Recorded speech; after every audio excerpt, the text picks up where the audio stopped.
The nurse's smile radiated warmth as our eyes met. "Room 204, she whispered tenderly.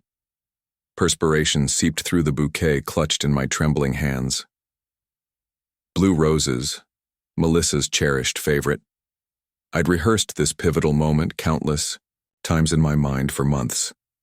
The sterile hospital corridors amplified each footstep as I approached the room, destined to reshape my entire existence. Yet nothing, absolutely nothing, could have fortified me for the devastating sight beyond that window. There lay my wife, Melissa, nestled in the hospital bed, radiating an ethereal glow, breathtakingly beautiful, utterly flawless. Perhaps too flawless, unnaturally composed. Her gaze wasn't directed toward me. Instead, her eyes caressed him, her superior, Ethan Carmichael. Draped in his signature Armani suit, teeth gleaming unnaturally white, Ethan cradled my infant, or the child I believed was mine. He held the bundle as though he'd performed this ritual countless times, and she remained motionless, unprotesting. She didn't extend her arms toward her newborn. She didn't reach for me. Instead, she intertwined her fingers with his. That's when the nurse delivered the crushing blow with casual indifference, as though announcing the weather. "Mr. Bennett, my apologies. There's been a clarification regarding the birth certificate. You're not documented as the father." The roses plummeted to the floor like stones. I didn't scream. I didn't demand explanations. I simply stared at her through the transparent barrier. Melissa noticed me. She knew I'd overheard, and her smile bloomed as if I'd stumbled upon her enjoying her beloved sitcom. Then she tilted, her head back, and erupted in laughter, laughing at the precise moment my universe shattered into fragments. I pushed open the door. The atmosphere grew suffocating. Ethan shifted defensively, attempting to shield the infant. Melissa angled her head as though I were unexpected entertainment. My heart hammered against my ribcage, yet my voice emerged glacial, unwavering. "Congratulations," I declared, "on finally elevating your supervisor to fatherhood. But understand, this clearly you've just enrolled as a full-time student in Karma's classroom." Absolute silence. Even the infant ceased its crying. That marked the first instant Melissa's smile disintegrated. Her expression crumbled like a facade torn away. I advanced deliberately, retrieved the envelope from my coat pocket, and positioned it on the bedside table. Within lay the DNA results, the ones I'd commissioned the moment I noticed the timeline's inconsistencies. 8 months pregnant, not 9. I'd been traveling for business during the conception window. I suspected but required concrete evidence. Melissa refused to acknowledge the envelope. "Are you finished?" she snapped, her voice dripping with that bitter superiority she'd cultivated throughout the past year. "Are you seriously transforming my delivery into your personal drama?" Ethan appeared desperate to dissolve into the linoleum. I locked eyes with her, unflinching. "No, Melissa, I'm making this about authenticity, something you abandoned the moment you began those extended office hours." Her eyes constricted, venom flashing. "Get out."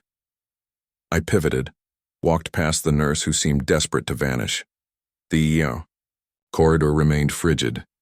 I sensed the world I'd constructed collapsing behind me, fragment by fragment. Sacred vows, unshakable trust, cherished dreams. Everything reduced to ash. But I didn't glance backward because part of me already recognized this was merely the prologue. Sleep eluded me that night. I perched on the edge of my hotel bed, still wearing the same attire I'd donned for the hospital. The envelope containing the DNA results lay abandoned. I didn't need to examine it again. Those words were seared into my consciousness. Probability of paternity 0%. I'd read it thrice when I first received the call.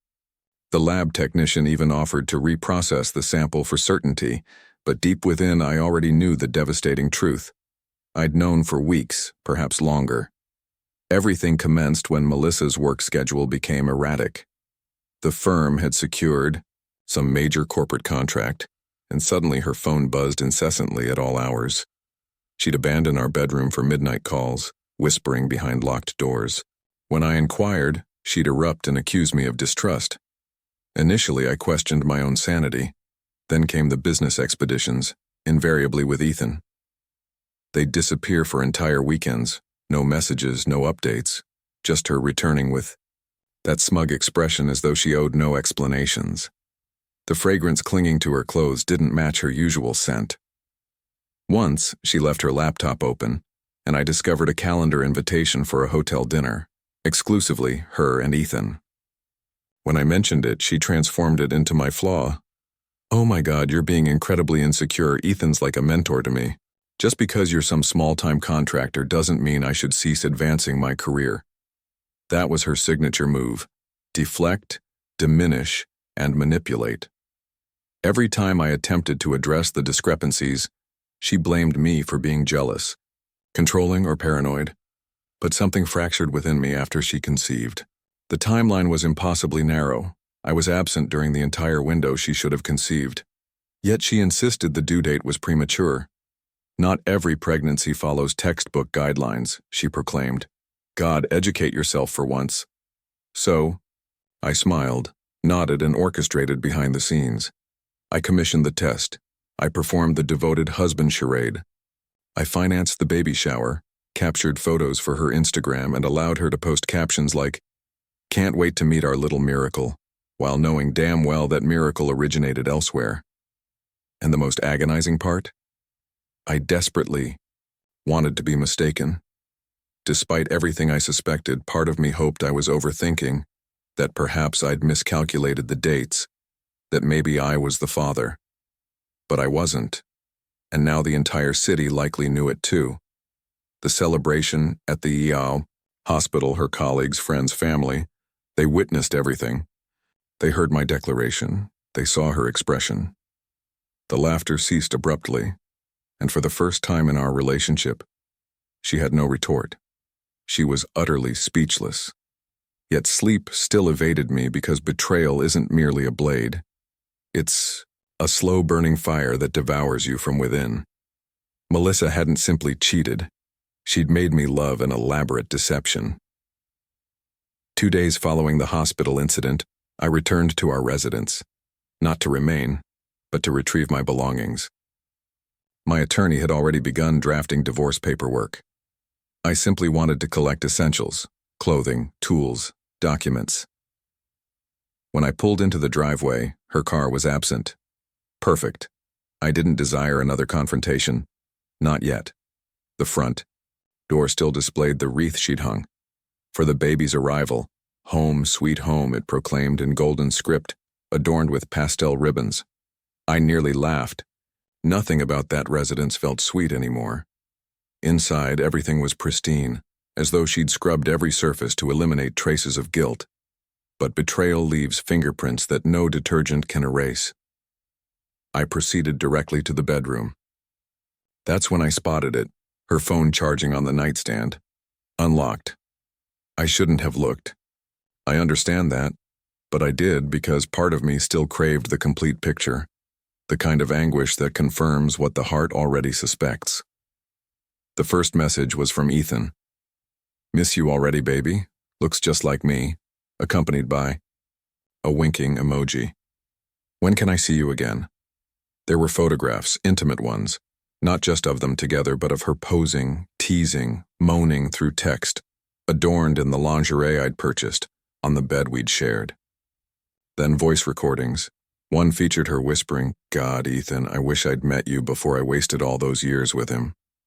Wasted years with me. I nearly crushed the device in my grip. I scrolled through additional messages. They'd been involved for nearly 18 months.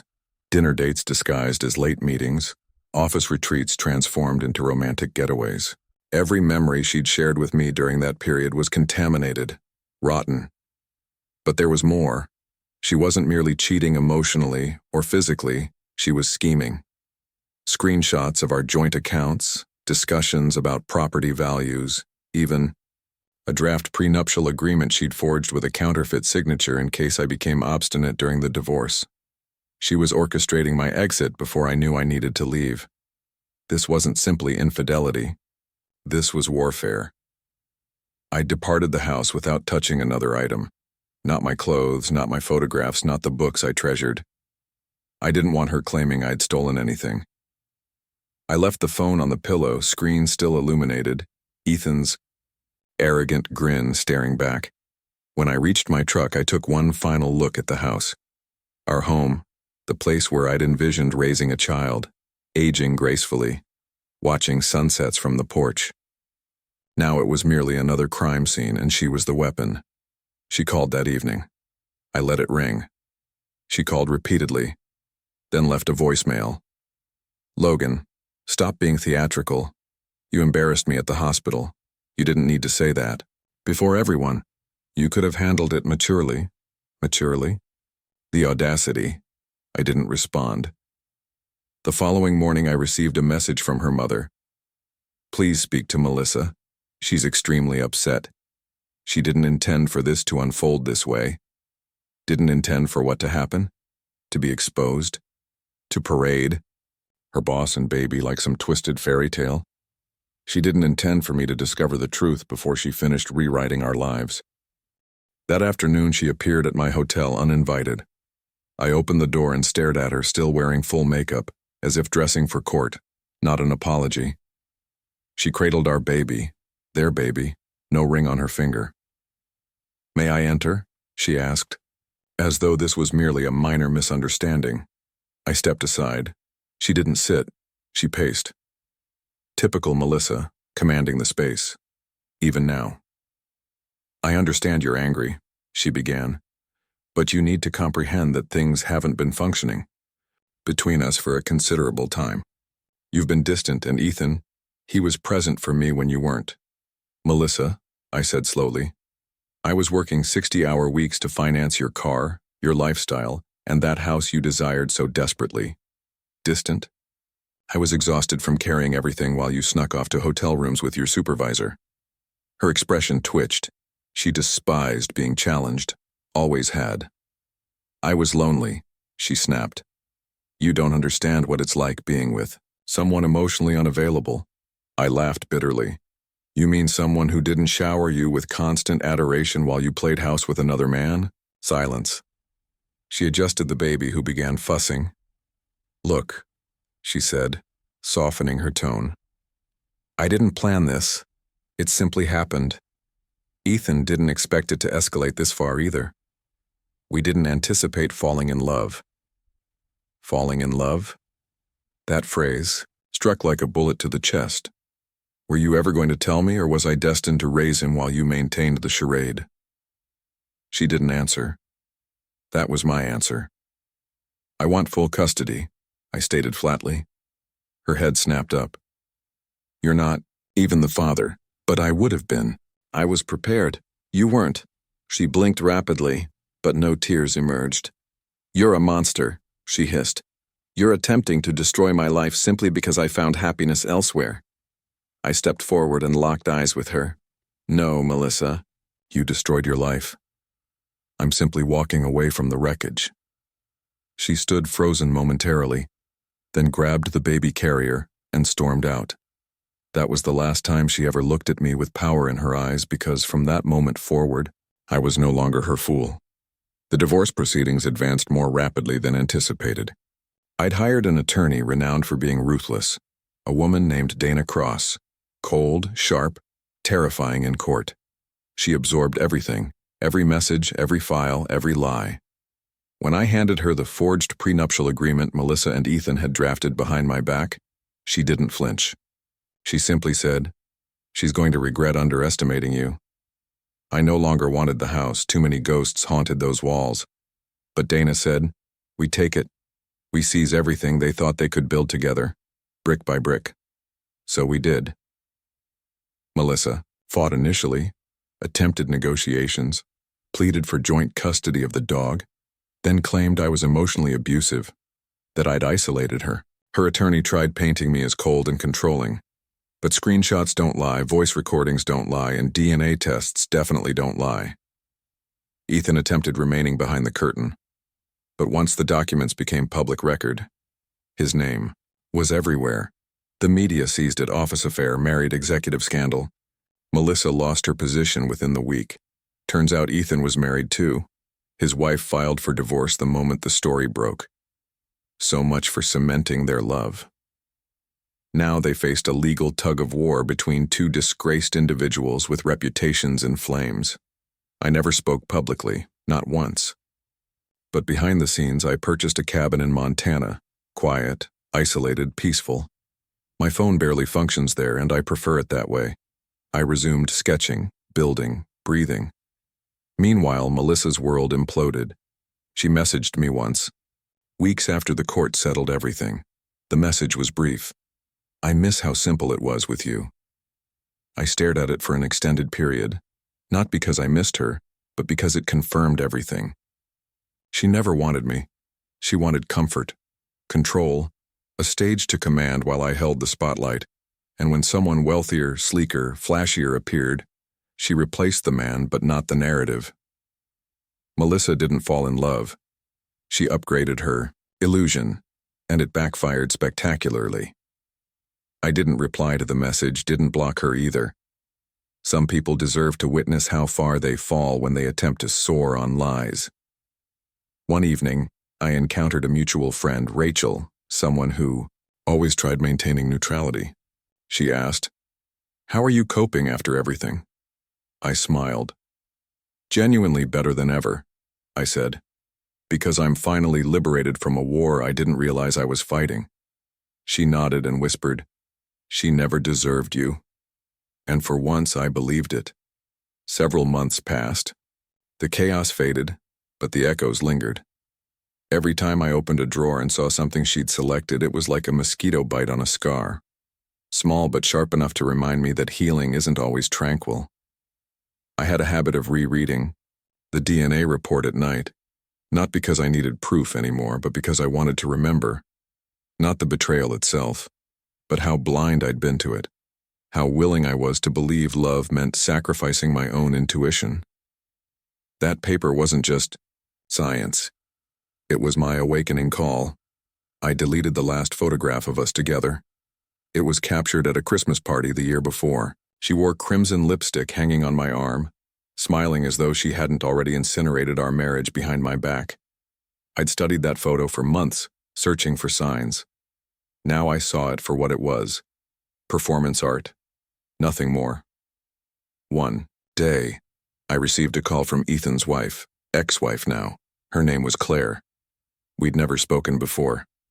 "I thought you deserved to hear it from me," she said. Her voice was calm, deliberate. "He's already seeing someone new, a paralegal from his office." I didn't laugh, though I wanted to.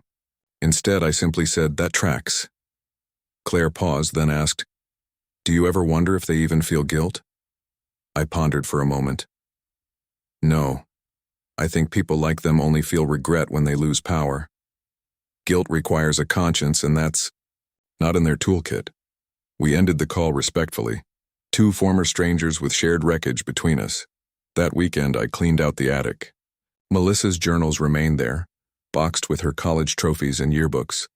I almost discarded everything, but curiosity is a wicked thing. I opened one journal randomly, March 14th, just weeks before the affair began. Logan is sweet, but predictable. I don't think he even sees me anymore. I feel like I'm suffocating in his version of happiness. Ethan makes me feel noticed, wanted, like I matter. I shut the book. Predictable. That's what she thought of me. A man who repaired her car in winter, brought her soup when she was ill, accompanied her to every doctor appointment while she carried another man's child. Predictable. But perhaps she was right, because I never detected the venom behind her smile.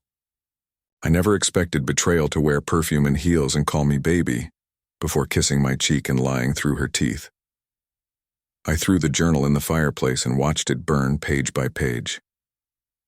That night, I didn't dream of her for the first time. In years, and in the silence that followed, I realized something. Sometimes peace doesn't arrive with closure. It arrives with distance and the decision to never let anyone rewrite your worth again. The snow arrived early that year.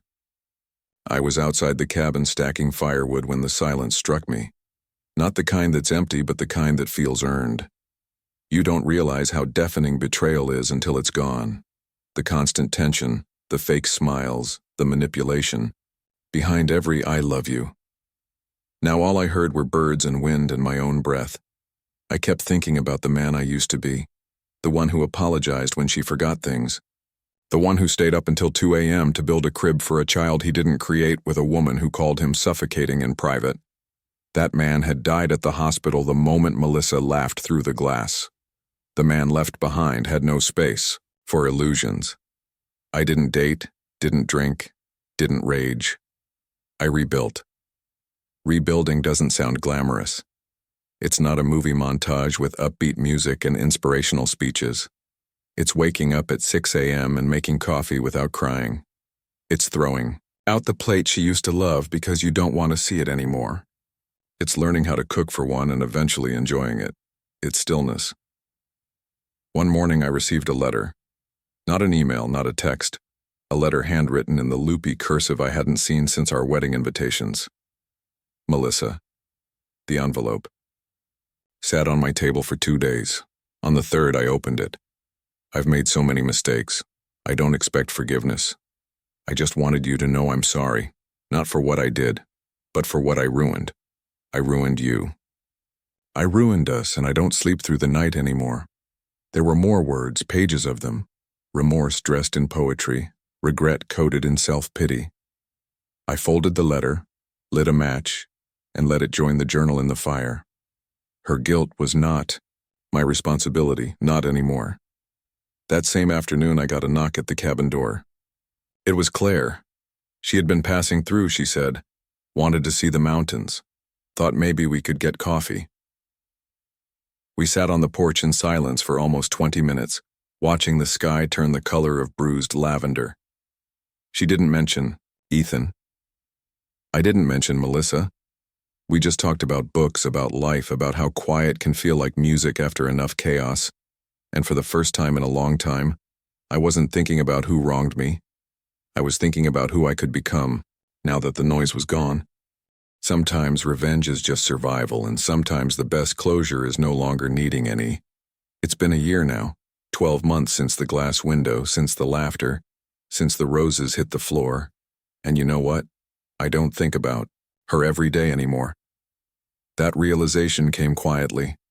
I was chopping vegetables one evening, radio humming in the background, when I suddenly noticed it had been days, maybe weeks, since Melissa's name had even crossed my mind.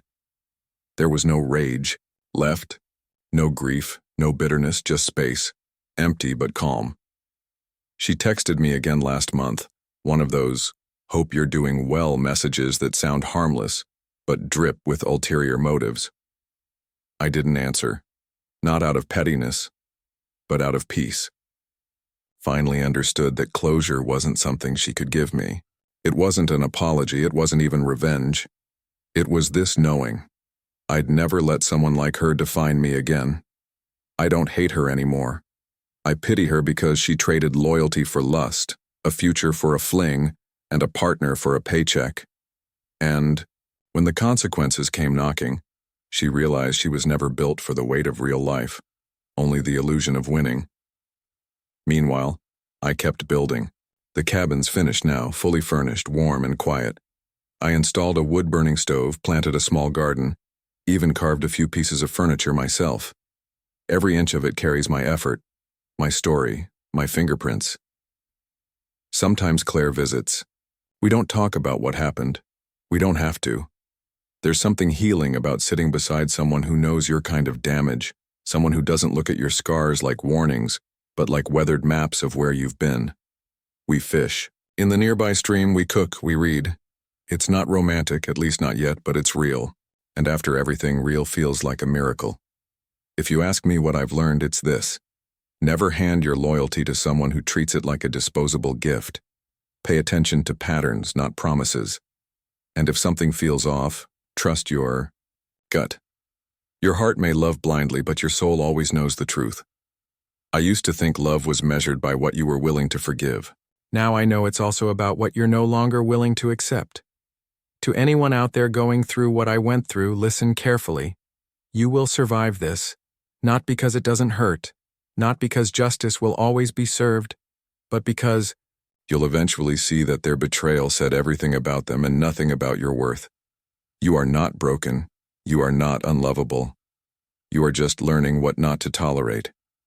And one day, when the fire dies down and the smoke clears, you'll see the truth written in the ashes. They didn't break you, they freed you.